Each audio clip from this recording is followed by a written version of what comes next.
Hi hello ನಮಸ್ತೆ welcome back to my channel. ಬನ್ನಿ ಇವತ್ತಿನ ಬ್ಲಾಗ್ ಸ್ಟಾರ್ಟ್ ಮಾಡೋಣ. Come let's go. Fools like them, they search me out and then they go.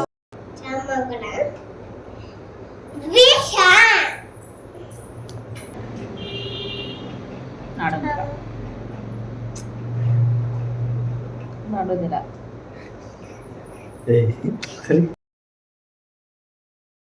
ನಾನು almost ಸ್ವಲ್ಪ ಊರಿಗೆ ಆ ಕಡೆ ಈ ಕಡೆ ಹೋಗೋದೆಲ್ಲ ಇತ್ತು.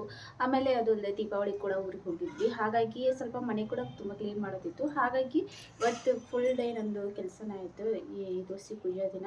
ಸೊ ಕ್ಲೀನ್ ಎಲ್ಲ ಮಾಡ್ಕೊಂಡು ಅದಾದಮೇಲೆ ನಾನು ತುಳಸಿ ಪೂಜೆ ಮಾಡಿದೆ. ಹೊರಗಡೆನೇ ಮಾಡಬೇಕು ಯಾವಾಗಲೂ. ಸೊ ಹಾಗಾಗಿ ಹೊರಗಡೆನೇ ನಮ್ಮ ಮನೆ ಮುಂದೆನೇ ತುಳಸಿ ಪೂಜೆ ಎಲ್ಲ ಮಾಡಿದ್ವಿ. ಹಬ್ಬ ಬಂದರೆ ಸಾಕು ನಾನಂತೂ ಮಾರ್ಕೆಟ್ಗೆ ಹೋಗ್ತೀನಿ. ಯಾಕಂತಂದರೆ ಅಲ್ಲಿ ವೆರೈಟಿ ಏನಾದರೂ ಬಂದಿರುತ್ತೆ, ಏನಾದರೂ ಡೆಕೋರೇಷನ್ ಮಾಡೋಕ್ಕೆ ಇನ್ನೂ ಚೆನ್ನಾಗಿ ಸಿಗುತ್ತೆ ಅಂತ ಹೇಳಿ. ಸೊ ನಾನು ಕೂಡ ಹೋಗಿರ್ತೀನಿ. ಮತ್ತು ನಿನ್ನೆ ನಾವೆಲ್ಲ ಐಟಮ್ಸು ತೊಗೊಂಡು ಬಂದಿಟ್ಕೊಂಡ್ವಿ. ಅದಾದಮೇಲೆ ನೆಕ್ಸ್ಟ್ ಡೇ ತುಳಸಿ ಪೂಜೆ, ತುಳಸಿ ವಿವಾಹ. ಹಾಗಾಗಿ ನಾವು ಇವಾಗ ಏನು ತುಳಸಿ ಪೂಜೆ ಮಾಡ್ತಾಯಿದ್ದೀವಿ. ಅದಕ್ಕಿಂತ ಮುಂಚೆ ಇವಾಗ ನಾನು ಅವರೆಲ್ಲ ಬರೋಷ್ಟರಲ್ಲೇ ಎಲ್ಲ ಮಾಡಿದ್ದೆ. ಆಮೇಲೆ ಮನೆ ಕೂಡ ಅಷ್ಟೇ, ಯಾವುದೇ ಹಬ್ಬಗಳಾಗಲಿ ಮನೆ ಫಸ್ಟ್ ಕ್ಲೀನ್ ಮಾಡಿಕೊಂಡು ಉಪ್ಪು ನೀರು ಹಾಕಿ ಮನೆ ಕ್ಲೀನ್ ಮಾಡ್ತೀನಿ. ಅದಾದಮೇಲೆ ಇವಾಗ ಪೂಜೆಗಳನ್ನೆಲ್ಲ ಮಾಡ್ಕೊತೀನಿ. ಸೊ ಬೆಳಗ್ಗೆ ಮಾಡೋದು ಬೆಳಗ್ಗೆ ಮಾಡ್ತೀನಿ. ಇವಾಗ ಸಾಯಂಕಾಲ ಇತ್ತು. ಈ ಪೂಜೆ ನಮ್ಮ ಮನೇಲೆಲ್ಲ ಸಾಯಂಕಾಲನೇ ಮಾಡ್ತಾಯಿದ್ರು. ಹಾಗಾಗಿ ನಾನು ಕೂಡ ಸಾಯಂಕಾಲನೇ ಮಾಡ್ತೀನಿ. ಆ್ಯಂಡ್ ಈ ಊರಲ್ಲಿ ಆಲ್ಮೋಸ್ಟ್ ಎಲ್ಲೋ ಬೆಳಗ್ಗೆ ಮಧ್ಯಾಹ್ನ ಹಾಗೆ ಈ ರೀತಿ ಎಲ್ಲ ಮಾಡಿದ್ದಾರೆ. ಬಟ್ ನಾವು ಸಾಯಂಕಾಲನೇ ಮಾಡೋದು. ಆ್ಯಂಡ್ ನಾವಿಬ್ಬರು ಸೇರಿ ಪೂಜೆ ಮಾಡ್ತೀವಿ. ಹಾಗಾಗಿ ನಾನು ಅವ್ರು ಬರೋ ತನಕ ವೇಟ್ ಮಾಡ್ತಾಯಿದ್ದೆ. ಸೊ ಇವಾಗ ನಾವು ಪಂಚಾಮೃತ ಅಭಿಷೇಕ ಮಾಡ್ತಾಯಿದ್ದೀವಿ ಕೃಷ್ಣನಿಗೆ. ಸೊ ಕೃಷ್ಣನ ರೆಡಿ ಮಾಡಬೇಕಲ್ವ, ಹಾಗಾಗಿ ನಂದು ತುಳಸಿ ಗಿಡ ಚಿಕ್ಕದಾಗಿ ಪುಟ್ಟದಾಗಿ ಚೆನ್ನಾಗಿದೆ. ಸೊ ಮನೆ ಮುಂದ್ಗಡೆನೇ ರೈಟ್ ಸೈಡ್ ಇಟ್ಕೊಂಡಿದ್ದೀನಿ. ಒಂದು ಸತಿ ಈ ಕಡೆ ಇರ್ತೀನಿ, ಬಟ್ ದಿಕ್ಕು ಯಾವ್ದು ಕರೆಕ್ಟ್ ಇರುತ್ತೆ ಹಾಗಾಗಿ ಅದನ್ನು ನೋಡ್ಕೊಂಡು ಇಲ್ಲೇ ಇಟ್ಕೊಂಡಿದ್ದೀನಿ. ಸೊ ಈ ಸತಿ ನಾನು ಸ್ವಲ್ಪ ಈ ರೀತಿ ಫೇಸ್ ಎಲ್ಲ ಹಾಕಿ ಡೆಕೋರೇಷನ್ ಮಾಡಿದೆ. ಇದರಲ್ಲಿ ನಾನು ನಾರ್ಮಲ್ಲೇ ಮಾಡ್ತಾಯಿದ್ದೆ, ಬಟ್ ಮಾಡಬೇಕು ಅಂತ ಅನಿಸ್ತಾ ಇತ್ತು.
ಹಾಗೆ ನನಗೆ ರಂಗೋಲಿ ಅಂದರೆ ತುಂಬ ಇಷ್ಟ ಆಗುತ್ತೆ. ಬಟ್ ನಾನು ಇರೋ ಕಡೆ ಪ್ಲೇಸಲ್ಲಿ ರಂಗೋಲಿ ಹಾಕೋಕ್ಕೆ ಸ್ಪೇಸೇ ಇರೋದಿಲ್ಲ, ಇಷ್ಟು ಪುಟ್ಟಾಗಿರುತ್ತೆ. ಹಾಗಾಗಿ ಅಷ್ಟರಲ್ಲೇ ಸ್ವಲ್ಪ ಅಷ್ಟೇ ಹಾಕ್ಬಿಡ್ತೀನಿ. ಇಲ್ಲಾಂದರೆ ನಮಗೆ ಒಂದು ದೊಡ್ಡ ಗ್ರೌಂಡೇ ಬೇಕು.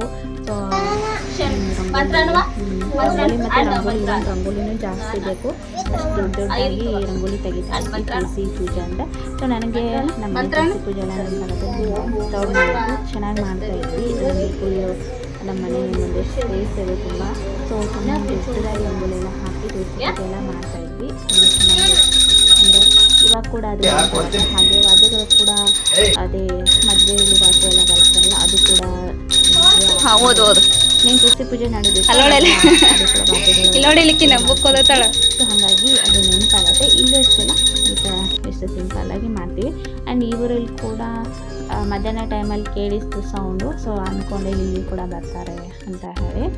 ಸೊ ನಮ್ಮೂರಲ್ಲಿ ನನ್ನ ತವ್ರ ಮನೆಯಲ್ಲಿ ಅಕ್ಕಪಕ್ಕದ ಜನ, ಆಮೇಲೆ ತುಂಬ ಜನ ಬಂದಿರ್ತಾರೆ. ಒಂದು ಚಿಕ್ಕ ಮದುವೆನೇ ಆಗಿರುತ್ತೆ, ಆ ರೀತಿಯೇ ಬಂದಿರ್ತಾರೆ. ಬಟ್ ಇಲ್ಲಿಲ್ಲ, ಸೊ ನಾವಿಬ್ಬರೇ ಸೆಲೆಬ್ರೇಟ್ ಮಾಡಿದ್ವಿ. ಯಾವುದೇ ಹಬ್ಬ ಆಗಲಿ ನಾವಿಬ್ಬರೇ ಸೆಲೆಬ್ರೇಟ್ ಮಾಡ್ತೀವಿ. ಸೊ ಇದು ಕೂಡ ಒಂಥರ ಚೆನ್ನಾಗಿರುತ್ತೆ. ಬಟ್ ಆದರೂ ನಾವಿಬ್ಬರೇ ಮಾಡ್ತಾಯಿದ್ದೀವಿ ಅಂದರೆ ಯಾವುದನ್ನು ಕಡಿಮೆ ಮಾಡಲ್ಲ, ಎಲ್ಲನೂ ಏನು ಮಾಡಬೇಕು ಅದೆಲ್ಲ ಕರೆಕ್ಟಾಗಿ ಮಾಡ್ತೀನಿ. ಸೊ ನಾವಿಬ್ಬರೇ ತಾನೇ ಯಾರು ನೋಡ್ತಾರೆ ಈ ರೀತಿ ಅಂತ ಏನು ಮಾಡೋದಿಲ್ಲ. ಯಾಕಂದರೆ ಸೊ ನನ್ನ ನೋಡಿ ಅದ್ವಿಕಾ ಕೂಡ ಕಲಿತಿರ್ತಾಳೆ. ಹಾಗಾಗಿ ನಾನು ಅದ್ವಿಕಾಗೋಸ್ಕರ ಪೂಜೆಗಳನ್ನು ಮಾಡ್ತಾ ಇರ್ತೀನಿ. ಸೊ ಐ ಹೋಪ್ ಇಷ್ಟ ಆಗಿದೆ ಅನ್ಕೋತೀನಿ.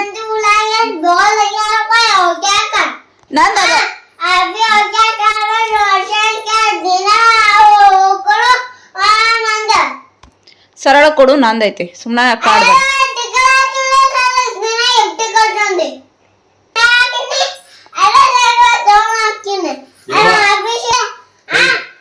ಏನ್ ಆಫೀಸ್ ಮಾಡ್ತೀನಿ ನಂದು ಆಫೀಸ್ ಎತ್ತಿ ಕೊಡು.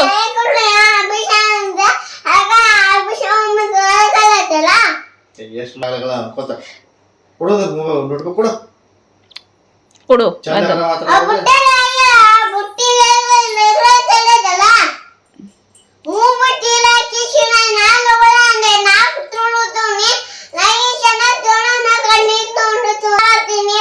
ನೀ ದಿಮಾಕ್ ಮಾಡ್ತೀನಿ ನಾನು.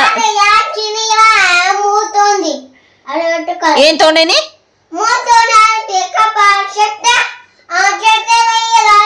ನಾ ಏನ್ ತಗೊಂಡಿನಿ? ಏನು ಇಲ್ಲ ನನ್ ಕಡೆ.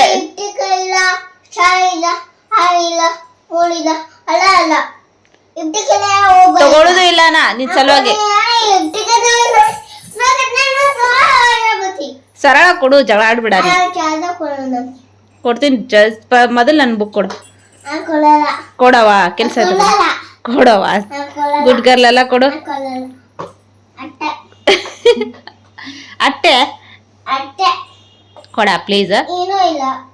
ಐತವ ನಂದದು ಡೈರಿ. ಐ ಹೋಪ್ ಈ ವಿಡಿಯೋ ನಿಮ್ಗೆ ಇಷ್ಟ ಆಗಿದೆ ಅನ್ಕೋತೀನಿ. ಇಷ್ಟ ಆದರೆ ಪ್ಲೀಸ್ ಲೈಕ್ ಮಾಡಿ, ಕಮೆಂಟ್ ಮಾಡಿ, ಹಾಗೆ ಸಬ್ಸ್ಕ್ರೈಬ್ ಮಾಡಿ. Thank you for watching. Bye.